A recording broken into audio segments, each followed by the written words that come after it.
Itu penting, itu juga menjadi penghambat itu.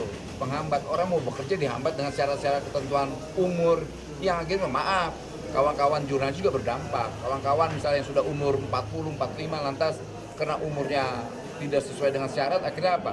Hopeless mencari pekerjaan dan kita berharap ini dihapus. Ada pesannya Pak Habib Rizik soal demokrasi, soal perbedaan.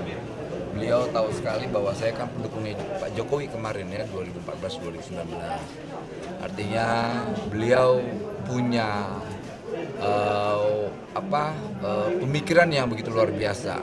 Artinya perbedaan itu dianggap biasa dalam Islam, di FPI bahkan. Jadi ya selama ini narasi-narasi terkait radikalisme dan sebagainya sebetulnya sudah terbantahkan hari ini dengan saya hadir di markas besar FPI.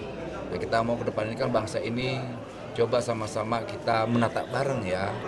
Biar gimana pun Habib Rizik juga patriotik yang harus kita hormati. Beliau selain patriotisme ulama besar yang punya tempat tersendiri lah di masyarakat lah kayak gitu kira-kira. Gimana? Ya soal pesan khususnya pasti tidak ada lah gitu. Dari Pak Prabowo juga tidak ada. Ini kan momen ini open house, datang silaturahmi kan hal yang biasa gitu. Pesan Habib ada nggak pesan dari Habib soal pengentasan pengangguran itu tanggapan seperti Lah iya itu wajib, itu bukan pesan Habib Rizik juga tapi pesan konstitusi dan itu juga pesan Presiden Prabowo terhadap kita sebagai pembantunya gitu. Layani rakyat, jangan korupsi, itu pesan dan perintah menurut saya. Dan itu disampaikan lagi, beliau punya tanggung jawab moral sebagai ulama gitu. Gitu kira-kira.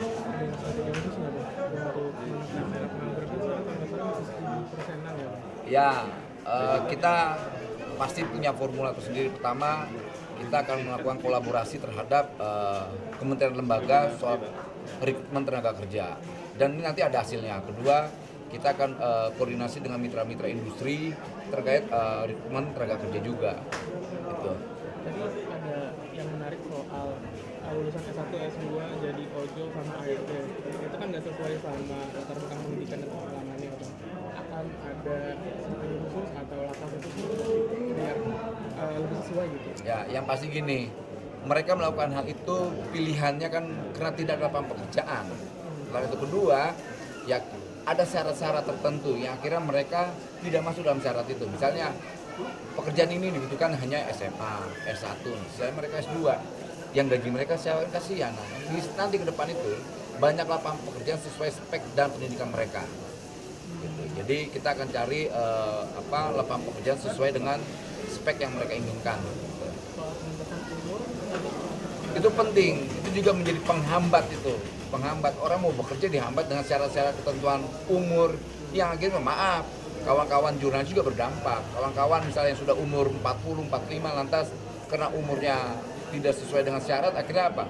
Hopeless mencari pekerjaan dan kita berharap ini dihapus. Kita mau hapus itu. Belum, kan saya baru di Kementerian Tenaga Kerja. Kita akan cari kenapa itu ada syarat-syarat itu. Gitu. Tapi bentuknya masih belum masuk ke Unaker atau Permenaker itu masih belum.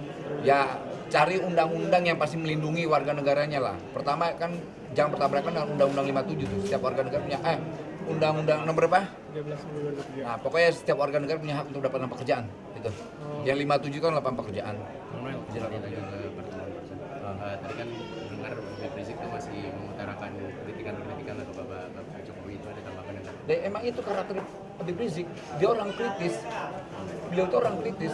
Kita melarang dengan sikap kritik yang nggak boleh dong.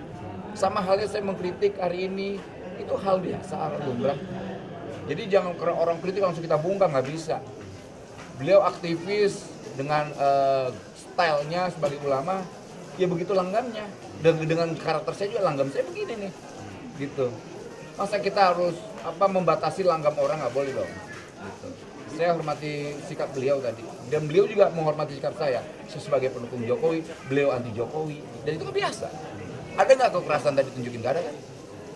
Tapi artinya pertemuan hari ini tuh ada serupa program itu. Nggak ada lah, masa disuruh-suruh modal kayak saya malah mau jadi suruh. Yang bisa merintah saya pikiran saya dan keyakinan saya, dan orang itu tahu semua soal itu. Tapi ada tujuan khususnya nggak sih Bang, dari pertemuan hari ini? Apakah mendamaikan antara Pak Jokowi dengan Pak Rizik? Ya insya Allah semoga itu kalau seandainya itu yang kita inginkan, itu juga diinginkan oleh bangsa inilah. Antara dua tokoh bangsa ini, Pak Jokowi dan Habib Rizik, ini kan tokoh-tokoh yang punya tempat yang untuk bisa dihormati oleh kita semua. Gitu. Karena orang kan juga punya narasi besar di depan sana, jangan sampai tokoh dua ini ketemu, bahaya. Gitu. Karena kalau ketemu, kasus yang 58 itu yang kawan-kawan FPI tembak itu akan terbongkar tuh. Bang Noris, kemarin Pak Karding bilang masyarakat Indonesia jangan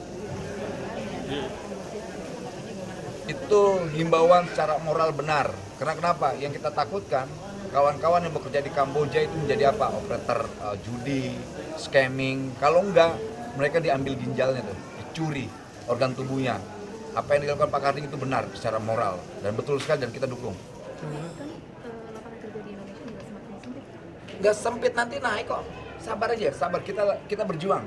Kita tidak tutup mata persoalan lapangan pekerjaan ini. Negara tidak diam. Yang kita lawan sekarang ormas-ormas, pejabat-pejabat yang mentalnya kayak ormas, yang suka meres. Kemudian calo-calo tenaga kerja. Nah era sekarang kan tidak ada di era Pak Prabowo, mau diperes. Dilawan sama Prabowo, presiden saya. Presiden saya cuma perintah ini, jangan korup, layani rakyat. Udah, itu. Bang, sampai tanggal 29 Maret ada 1.322 laporan yang mengatakan bahwa ada sekitar 1.200 perusahaan belum bayar THR. Ya. Awal bulan lalu itu Pak Yas sudah bilang bakal ada sanksi atau denda. Ini kira-kira ada sanksi yang akan dijatuhkan ke 1.322 ini. Karena itu yang jawab menteri saya. Tanya ke menteri saya lagi dong. Oke, terima kasih Terkait Bos Maya. BHR gimana Pak update-nya Pak? BR sampai BR. Ojol. Ojol. Lupus kemarin bahkan ada pemanggilan nggak secepatnya atau Ada gimana? 61. Kalian tahu nggak Omni Lupus? Nah itulah ojek online itu atau aplikator itu. Perilaku mereka seperti rakus, greedy. Greedy, bayangkan mereka bukan dikasih 50.000 aja, bahkan masih banyak mereka yang tidak mendapatkan sama sekali. Jadi udah terlalu tingkat rakusnya kelewatan. Dari 61 pengaduan Artinya ini Itu. tuntas berapa? Apa? Dari 61 pengaduan BHR sampai 29 Maret berarti belum ada yang tuntas.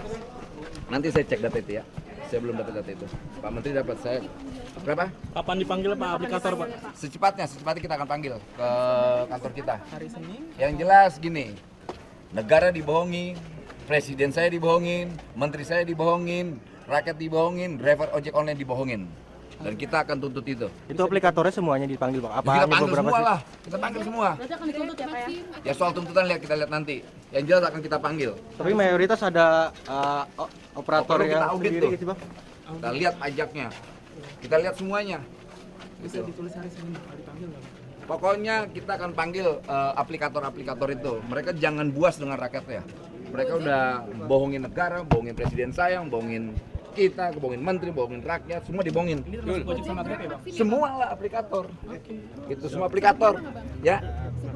Berapa? Gojek, Grab, Vaksin atau ada Ya semua pokoknya. kuning hijau? Platform digital, mau hijau, kuning, apa, abu-abu kita panggil semua. Siap, Oke, Bang Maya. thank you ya, makasih ya.